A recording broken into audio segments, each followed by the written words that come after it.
over pour Lisbonne, où on se retrouve aujourd'hui dans une ville qui n'est pas loin de Lisbonne et on est logé dans des gymnases et on attend la suite.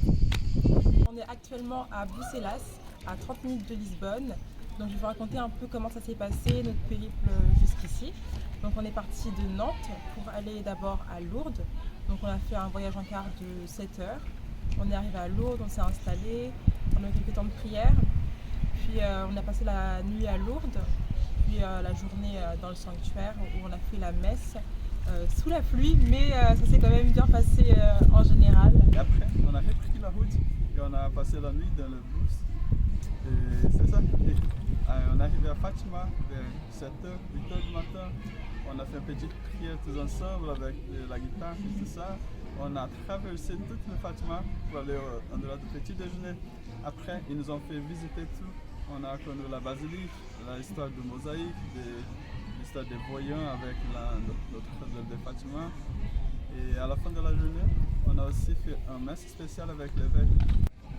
Le mercredi, on est venu à Coimbra, les familles nous ont accueillis, on a eu un chaleureux accueil, on a beaucoup mangé et après les organisateurs nous ont distribué dans les familles et les familles étaient super adorables quand on appelait nos noms pour nous accompagner chez nous, pour ramasser nos bagages et tout.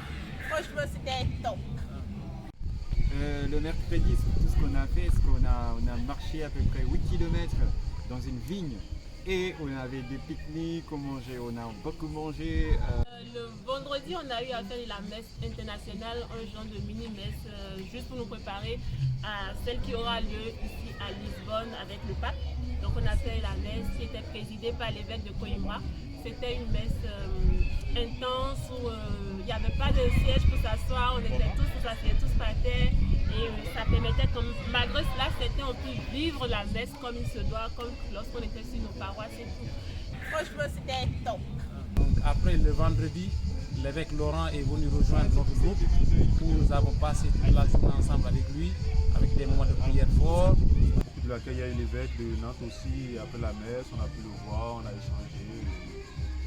C'était bien pour moi, j'ai bien aimé. C'est une expérience à renouveler. Sans modération, bien sûr. On a fait une messe, puis on a dansé la danse bretonne et c'était super cool. Franchement, c'était top. Donc on est enfin arrivé après près de 20 heures de car. C'était assez dur de dormir dans le car, mais bon, ça va. Quand on est arrivé, vraiment super ambiance, tout le monde a l'air hyper accueillant et amical. C'est comme si on était avec une grande famille.